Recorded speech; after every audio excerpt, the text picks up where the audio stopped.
This walkthrough will be of how to use the SkillsCMS system to do a preliminary round contest. Now, preliminary contests are typically done when you have too many contestants in one contest, and you want to run several simultaneous rooms at the same time during a preliminary round of the contest, and then select the top X, maybe it's top 2 or top 5 people per room, and mark them as finalists to have the final round to identify who will be the actual medal winners. It's a fairly straightforward process, although this is probably the more complicated of the various kinds of contests you can run with SkillsCMS. Here's the basic rundown. You'll end up generating two different scorecards. First, we generate a preliminary scorecard, which will have a room number row on it. And then when we fill out that scorecard, we'll enter whatever room number or wording we want to use to group each contestant into the 3 or 4 or 5 rooms, whatever we have. Import that scorecard to identify who are the top couple of people from each room as finalists, and manually mark those finalists on the contest screen. We'll walk through this in a second. And then we create another scorecard, which is the finalist scorecard, and that finalist scorecard will not have a room number on it. And then we import that finalist scorecard and identify who the gold medalist winners are from that. So let's walk through this and see kind of how this is going to work. I have here the advertising design contest, and I've got 15 contestants in it. Now normally you really only use preliminaries if you have 40 or 50 contestants. It's not really worth it for just 15. But if advertising design is a complicated one and it's going to take many hours to judge it, we might want to set this up as a preliminary contest and run, let's say, 3 rooms. That way we could split the 15 contestants here. We could split them out so there were 5 in each room. We'd run 3 simultaneous rooms, and then we pick the top couple of people from each room for a final round.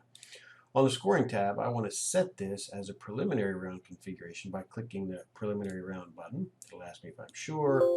And now notice what happens is it sets a couple of things. I have a new rank row that shows up here. This lets me identify what's the top number of people I want to get from each room. I'm going to have 3 rooms, and I want to get, let's say, the top 2 people from each room. So I'm just going to change the low and the high score values here to 2. So this just means I'm going to get the top 2 from each room. And on the scoring tab, you can see it's also added a new room number row. So I'm going to go ahead and leave 3 judges in here. When I generate the scorecard for this, it's going to create a new file and ask me, do I want a preliminary scorecard? Yes, I do, because I'm running the preliminary round at this point. It'll create that scorecard, and then when it's finished, I'll take a look at it, and we'll see the room number row here. Advertising design.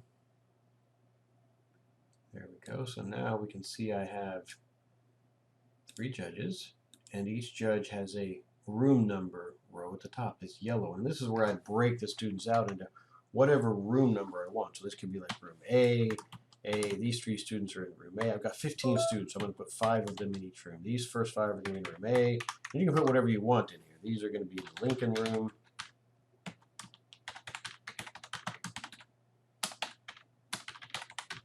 Should have picked something a little easier to spell.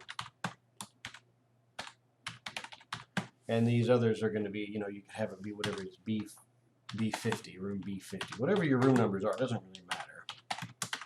You just want to make sure you break these up. Now the important thing about these room numbers are, remember when we're using judge tabs, we only import the totals row. So when you're importing these, your judges may not pay attention to this. You're going to want, I'm just going to grab these room numbers here, copy them, and come over the totals row and make sure I paste those values in here. Right click and choose paste values. Now my room numbers are all here on the totals tab, which is perfect.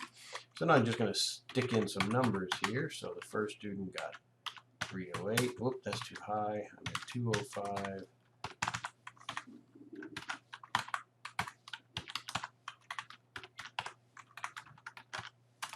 I'm going to fill the rest of those in.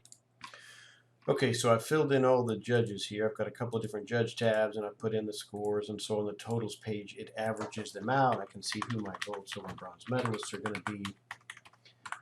Remember, the key thing is I have to make sure the totals tab, since this is the one we're importing, the totals tab has those room numbers on it. I've got the 15 students broken out into 3 different rooms. I'm going to save that guy and then go back to CMS and import it. So when I get back here, I'm going to import that scorecard, and I want advertising design, When I bring it in, of course, I'll notice I'll get an error here when I try and run the score report. There are no scores. That's because this is the preliminary round, so the score report doesn't work yet. Instead, the View Finalists and Preliminary Placement buttons work. If I hit Preliminary Placement, it'll tell me for each room who the finalists are going to be. And remember, I said 2. I want the top 2 from each room, so it said in Preliminary Grouping or Room A, these are the top 2 scores. Preliminary grouping B, 50, that was the second one. And then the Lincoln room, I've got probably 2 people on there. Ooh, notice I've got a tie here. This is kind of hard to see, but I've got 788. 788 is the score for contestant 1222 and also for 1220. So in this case, you've got to make a choice. I really only want those first 2, so I'm not going to mark that third person as a finalist. And this is why the marking of the finalists is a manual process, because it turns out sometimes you end up with a tie like this, or there's some other reason where you want to have more control over who the finalists are going to be. So in order to make this happen, before I create the finalist scorecard, I need to go back over to the contest screen, find advertising design, and this is where I'm going to manually mark, using this finalist column here, who is going to the final round. Now this is sorted by contestant number. If it's not, you can always right click anywhere there and sort them.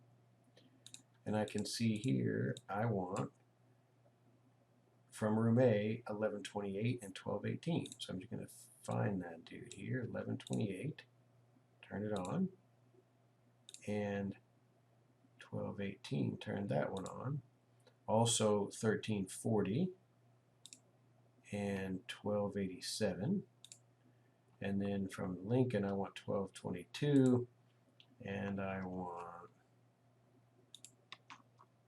1220. So those are the people that I want to be on the finals scorecard, right? Now before I create the final scorecard, I just want to do one other thing. Because I don't want to lose what my preliminary scores were, so I'm going to rename this file. Advertising design is out on my USB stick. I'm going to rename this to prelim, so I know what were my preliminary round scores. Now, when I create this scorecard again, I have marked my finalists. When I create the scorecard, it's going to ask me, do you want to incorporate the preliminary scorecard? No. The first time I did, but this time I do not. So I'm going to say no, and that will create a scorecard with just the finalists on it. There we go. Now if I go look back over on my stick, I've got, that's the prelim one, and then this is the final one. And when I open it up, you'll notice I only have 6 people, because these are the 6 that I manually marked as being the finalists. So I notice there's also not a room number row. So I put in the final round scores here. Let me put those in. All right, so now when I look at the totals tab, I've got my winners identified here. This looks perfect. I've only got the 6 different final contestants here, and when I go back and re-import that scorecard again, it's going to ask me a slightly different question. I don't want to import the preliminary one because I already did that. I want the other one, the final round one. When I open it, it's going to ask me this question. It says there already appear to be 15 competitors in the system for this. Their scores are already there. If this contest includes the preliminaries, it may be just fine. Well, I am using preliminary, so it asks the second question, do I want to clear out, in other words, delete all the existing scores and re-import a whole new set? No, I don't want to do that. I want to keep the preliminary scores and add these to them. So I'm going to say, no, I don't want to clear the scores and re-import, because this is the final round of the preliminary. And now, since I've imported the final round, the score report works just fine. And I can see who my final gold, silver, and bronze medalists are. So the first round, when you import the preliminary, all you get is these buttons here will work fine. And then when you import the final round, you get the actual scorecard to see who the winners are. So it takes a little bit of extra effort to make the preliminaries work, but it does give a very sophisticated ability to run that preliminary and then final round if you have time to do it that way. If you have questions, let us know.